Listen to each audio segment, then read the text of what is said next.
Hi, I'm Dr. Stanley Wang. I'm a doctor of cardiology and of sleep medicine. I practice in the Austin Heart South Clinic.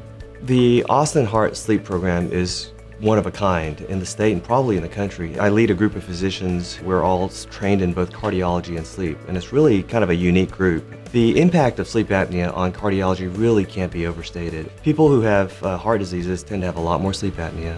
About half of patients with atrial fibrillation, for example, have sleep apnea.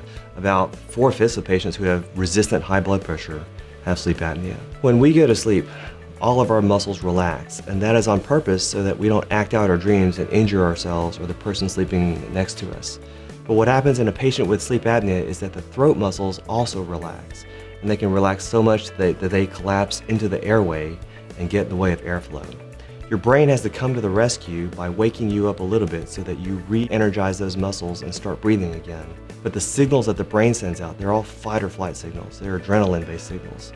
So they make your heart beat harder, faster, they make blood vessels constrict, and the result of all that night after night after night is to triple your chances of a heart attack, double your chances of atrial fibrillation, double your chances of dying from congestive heart failure. The good news is that this is easy to identify with a sleep study and easy to treat with things like CPAP.